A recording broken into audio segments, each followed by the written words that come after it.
Alright, y'all, howdy. It is the House of Kog, episode 13. My name is Jaime, and welcome back to the stage of history. So, in this episode, we have an update on the Impala, and you'll see some video and me working over on the rear backup camera install. And actually, I started getting the idea of into somebody's head about putting one into their Impala after they saw how easy it was to back up. So that was actually kind of fun. But we have that backup camera. I did a little video on the grounding of the tail lights because they're continuously disconnecting in a sense. And then we'll also go over the exhaust, a small snippet of that, as well as a big update to follow with that. Alright, so without further ado, here we go. I'm going to be installing this backup camera for the Impala.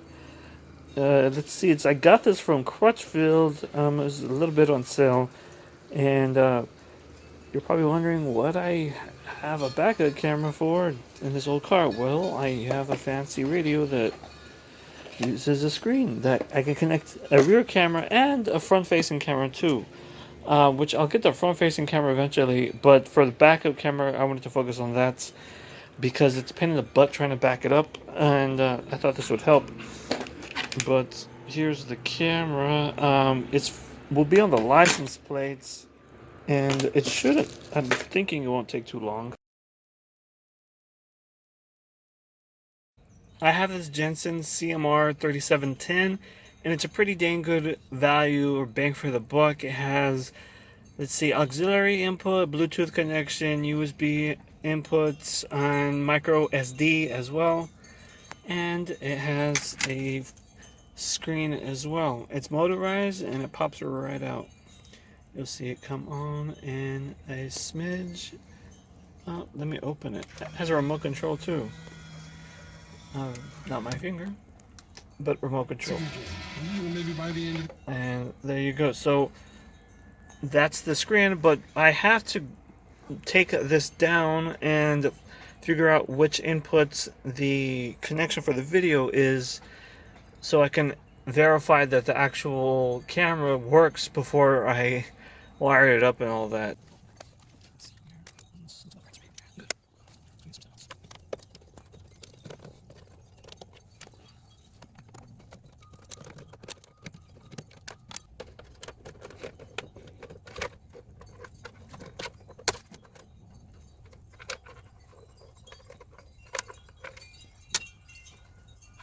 So now that I got down in here, I then referenced the schematic here. This is the camera trigger here off of the camera. I need to connect it to the camera trigger on the receiver here. It's this one right here. So I'm gonna take this boot off, strip this a hair more, maybe, and strip this off here, and then connect it, and then see if it works. Let's see here. Looks like a 20 gauge. There's the hair more.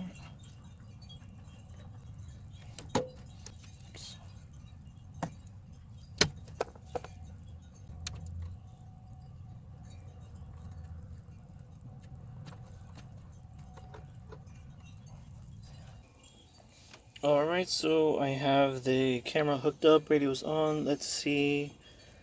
Camera camera here. Touch that. No, gotta go to the front. There we go. Hey, works. So, and it has guidelines, as you can see. Hey, this is cool. And look at that. If you got one of these, get one of these. If you don't have one, get one. To hold your parts. That one's magnetic.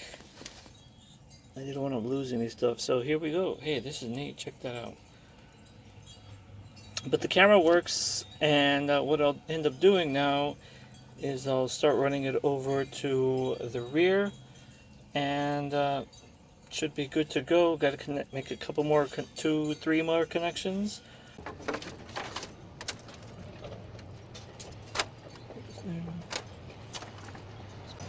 So this is the 12-volt reverse lights.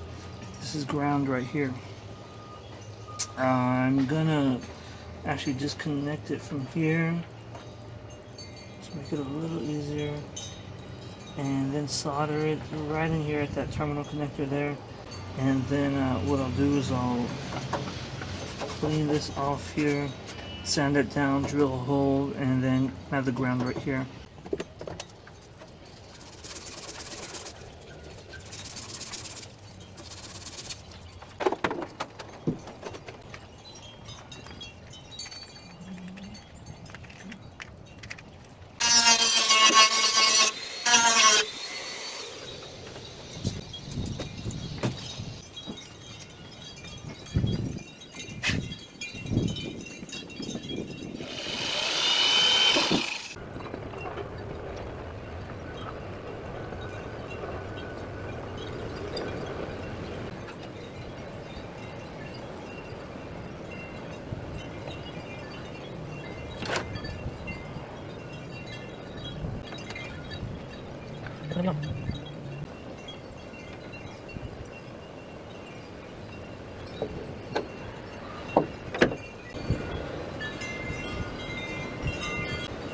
This is the electric grease. Clean that up.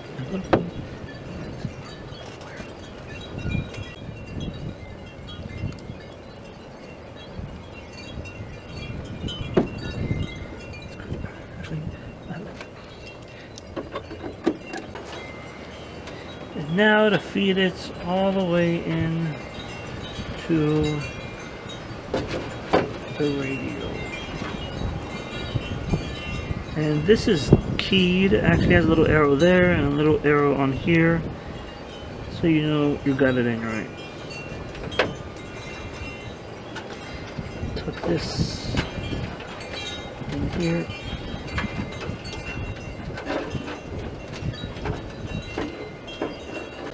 The backing and then the seating itself, both just pop right out actually.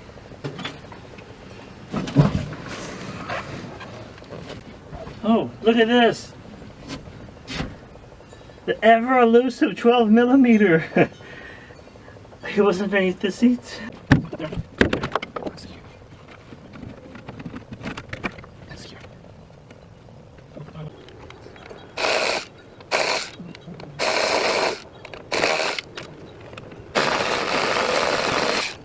Alright, so I have the reverse trigger hooked up. Here's how it looks like in the evening. Keep in mind, the camera does have infrared on it, so it's pretty sensitive at nighttime. I also have 2 super bright LED backup lights, and here we go.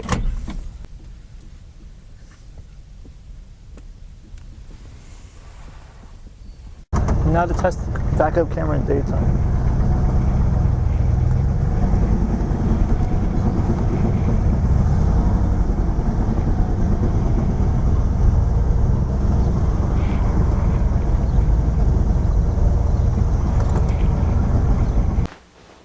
Alright, so I highly recommend getting a backup camera if you have that option available. I got that radio specifically for the use of having a rear backup camera. And the next bit we'll be going over the taillights, just for a little, I guess you could say, patch cable or harness cable that I made for the grounds. A common problem with the 66s, and well, a lot of them really, with the Impalas, the B-bodies rather, the 3 socket taillights on each side, is that the socket grounds to the chassis and completes the connection. That way the taillights work. And if the connection isn't just right, if it's just the slightest amount not touching it, it won't work. It won't work. The taillight just won't ground. So what I've done is create this ground wire here using a, what was it, 18 gauge? 16 gauge wire. And you can imagine each socket would be here, here, and then here. And then over here, this would actually be the ground. That's going to ground to the rear tail ends assembly. There's a stud and nut that goes there and it'll ground there. So this just ensures that it's going to stay grounded and the taillight will actually work. Because what I'm having to do, and it's rather annoying, is making sure the sockets is in making connection and that it's actually grounding. So basically turning the taillight on and seeing if it works.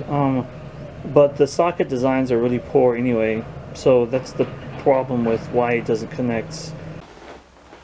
Alright, and so that wraps up that.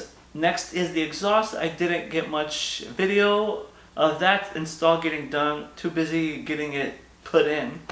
But a few things to note, and actually I will show you right here. That's how they have the exhaust routed up, and it sounded pretty cool. And remember how I said sounded, keyword on that, past tense. And so let me tell you a little bit about the exhaust setup though. So I have ceramic coated ram horn manifolds from Jegs. They're a 2.5 inch outlet as opposed to the factory 2-inch outlet. So it's a big difference. I stuck with manifolds, those ram horns, because all the studying that I did showed that the ram horns actually produced broader range of power in the low and mid range versus the headers. You got more horsepower with the headers, but it's only going to be at the upper RPM, and I'm not going to be driving around, you know, at $4,000 all the time. That's just silly. So, you know, ram horns were the best choice. It came with some hardware as well. I had to, with the help of Sam, we ended up having to cut some of the length of all the supplied hardware. But keep in mind that was most likely because I do have aftermarket aluminum manifolds. What is it? Not manifolds. Heads on there. And so, anyways, the 2.5 inch outlet exhaust goes down to 2.5 inch exhaust. Which then goes to 2.5 inch X pipe, and then it goes to out 2.5 inch inlets and outlet Dynamax super turbo mufflers, and those come back out, and then they taper off to, at the 90 when they come back out, to 2.25, and then to the resonated dual tip exhaust tips. I went from 2.5 to 2.25 for two reasons. Again, in my study, 2.25 inch outlets to 2.5 inch, or let me back up, 2.25 inch exhaust diameter to 2.5 inch exhaust diameter based on my RPM and horsepower that it would be running at, theoretically. That was ideal, that range right in there. So I had that in mind. Also, a lot of it also was practical too, in the sense that in order to maintain exhaust scavenging and exhaust velocity. So my belief was that once you got to the X pipe, the exhaust gases would slow down. It got turbulent there. Then when it got to the muffler, it would get turbulent. So it's got to go from the exhaust pipe to the muffler, do a U-turn, go back out, so it's slowing down there as well. And then once it goes back out, it's then going to hit the 90. At the 90, it's going to slow down as well. So in order to maintain exhaust scavenging and velocity, I also went down and tapered to a 2.25 at the 90 degrees. And also 2.25 works well for the clearance on the frame of the body. So let's check that little bit of footage that I have there.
Also, I had to get a alternator bracket as well.